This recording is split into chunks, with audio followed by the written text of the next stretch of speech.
Hey everyone, in today's video we're taking a look at the Pioneer SX-1280. This Pioneer SX-1280 is, yes, you guessed it, broken. It's here because it belongs to a colleague of mine. He was using it about 10 years ago and it just stopped working. The lights turned off, there was no more sound, it wouldn't turn on again, and well, it still does the same thing. We're going to take a look inside of this thing and see what exactly could be wrong and see if it's an easy fix or a hard fix or whatever it is. That's the goal here, is just to get it back up and running again. So without further ado, let's look inside, see if we can see what's wrong with it, and try to fix it. So let's take a moment to acknowledge the fact that this is even here right now. I mean, Pioneer SX-1280. That is a big number. This is the second from the top of the line Pioneer receiver, second only to the SX-1980. This thing is massive. You probably noticed that in the opening scene. You know, I've always got my gear put right here on the bench before I start working on it, and this one's much bigger. It's very heavy, and it's going to make it kind of tough to work on. But I wanted to show you all what happens when we turn this on. So I've got this on the dim bulb tester. You know, this is our lamp right here that we're going to look at when I flip the power switch here. And we'll see that it'll be bright at first. Starts out bright.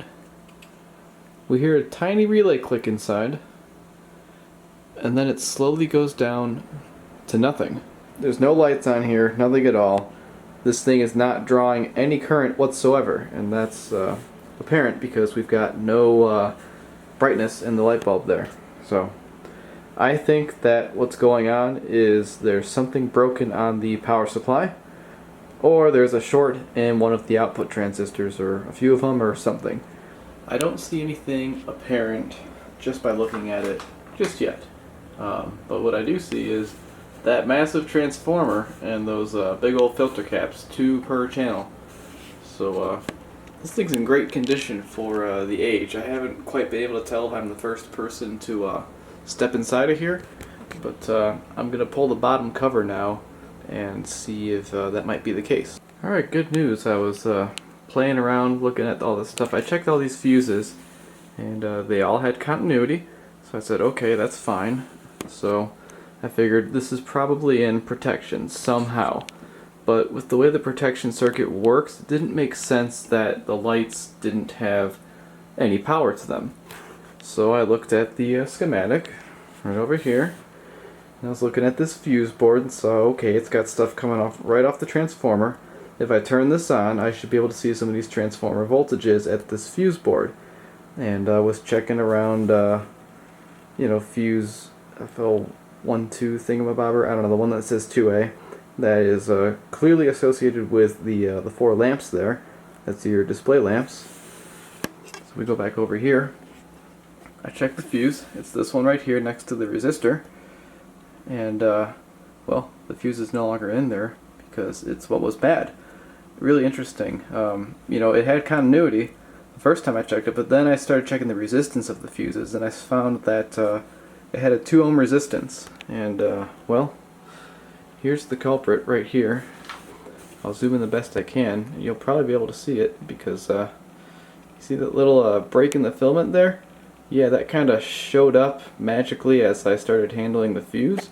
So took that out, put the new one in, and what do you know? She turns right on. And then I hooked up some speakers. I turned up the volume, but before I did that I checked the DC offset at the speaker jacks back here. Found out that one of the channels has about 150 millivolts of DC offset, which is bad, and the other looks okay. So we know the one amplifier needs to be adjusted, and when I turned the volume up with the radio, one channel sounded pretty good. The other channel, unfortunately, was very staticky. Likely in the preamplifier there's something wrong. That's my guess at this point.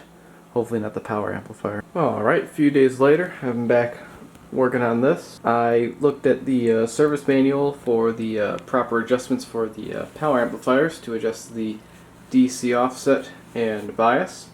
I did that. Like I said, this one was a little bit out of whack. Got it back to around 0 millivolts, Got the bias to be around 15 millivolts. There was still the staticky sound from the one side, so what I did is I isolated the preamplifier and I plugged my phone here for source audio right into the main in on the power amplifier. And let me just hit play. There's clear sound out of both speakers. And, added bonus, lights. The power meters are working. So, I'm going to hook this back up to the normal aux input and put the jumpers back in, and I'll show you what's happening. Okay, jumpers back in, now we're on aux. Turn the volume down, speakers on, set to aux. Oh, and I also have the balance set to the bad channel. So, but then you hear the other channel. It's like, oh, yeah, there's something wrong there. So now here's both. Oh, that's fun. So at this point, I think what needs to happen is a good cleaning of the controls. So that's what I'm going to do next. We'll take the faceplate off so we can get good access to all of this and get her done.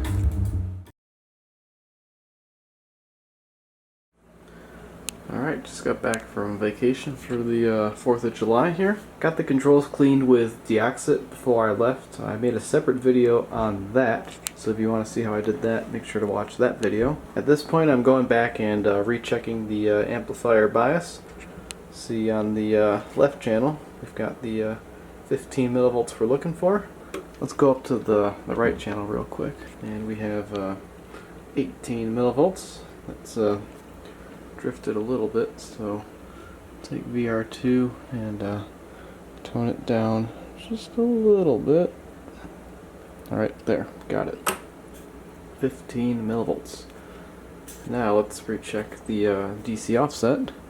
There are pins you can use on the boards to check this, but we're just going to turn the A speakers on because we can just go right there. So let's get our ground on ground, and then let's check the left channel. The service manual says for it to be plus minus 25, so that's pretty good. And then right channel, very good, much better. Now, the last thing I have to do on this is adjust the power meters. I was listening to some music and I noticed that these meters like to play at or show different sound levels. So now we've got some sound going through. You see, you know, this one's a little bit happier than that one. So the way you fix that, I hope, is there's two little tiny holes here. If you look through those holes, you see them right there, some cute little potentiometers. And that is your adjustment for the level on these meters. The procedure for this is to feed a 1 kilohertz sine wave into main in, and then you hook a voltmeter up to the speaker terminal, and you adjust the level on your 1 kilohertz sine wave source until you see 37.95 volts out of here, and I suppose that's going to translate to 180 watts because that's what it wants you to see on the meter, is 180 watts. So here's what we got here. I actually have the phone running into the aux port, and I'm using the preamp because the phone at max volume cannot achieve 37 volts on here. So here's the issue I'm running into.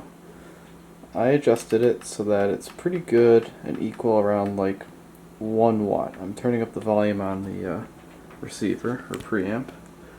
2.9 is about 1 watt into 8 ohms, and you see we've got the thing going there.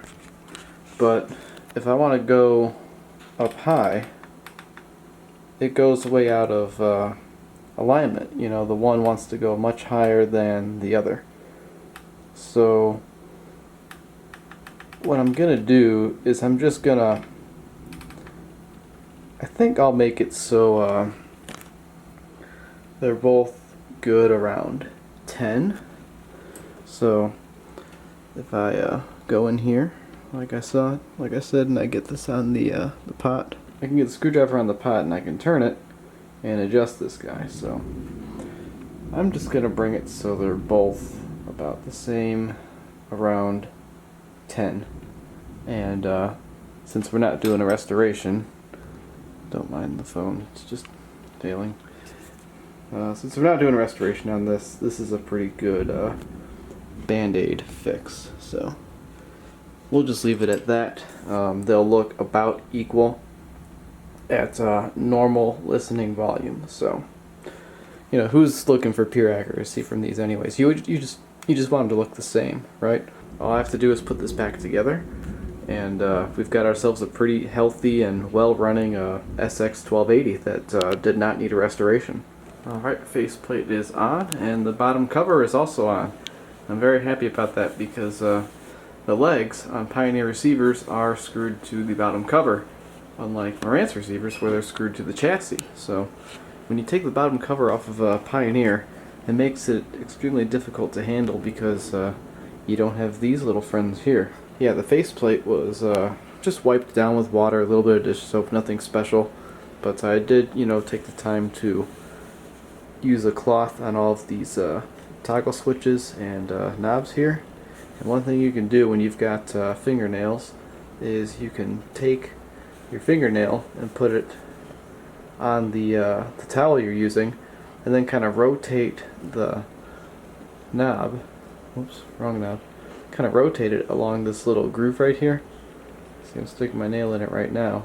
And what that allows you to do is get all of the grit and grime out of there. So like all these guys had that done to them, so they all look really clean and nice. And that is the bottom end. You're not really looking at the bottom end too often, but you know, here's the top end. So just little tips and tricks to make your receiver look super clean. This thing is just amazing. Just a very, very special piece of equipment right here. Last thing I'll do is I'm going to wipe the dust off of the transformer and filters here, and that'll make it look cleaner. And I'll put the top cover on and wrap it up. Alright, here it is. All done. Looking absolutely gorgeous. This thing is really stunning in person. Looks really nice. And I think the 1280 and the higher up models use like a higher quality aluminum on the faceplate potentially, and they definitely use real wood because like Pioneer SX-750s or like 780s, they've got like a vinyl laminate there. This is real wood. It's not going to be peeling anytime soon, and it's going to stay looking nice like that for quite a while. So that's pretty awesome. It's been a little while since we've been able to do a Rightmark Audio Analyzer test report. Since I've done the last one of these, I figured out that there's a report button, so I clicked that and it made this cool little HTML report here for us. So we can see what I did here to do all the stuff, and we see the specs of the receiver. Rightmark Audio calls the SX-1280 average. I beg to differ, but you know, that's it is what it is. So let's look at these charts here. Frequency response, you know, fine. Noise level, not too bad. Dynamic range, pretty cool. Looks just fine. Then THD right here, 0.005%. That's quite low. Pretty good. And I'm not really sure what these other charts mean exactly.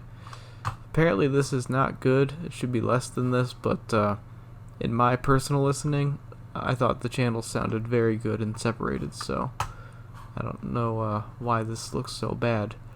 Another chart, I don't really know what it means. But for those of you who do know what these mean, here you are. This is what they look like with this particular SX-1280, and you can come to your own conclusions and whatnot just by looking at this. So that concludes this video. Thank you so much for watching. I forgot to record an outro, so here I am with the microphone in this test report. Thank you to all the subscribers and all viewers, new and old. If you have any questions, be sure to leave them in the comments below, and I will see you in the next one.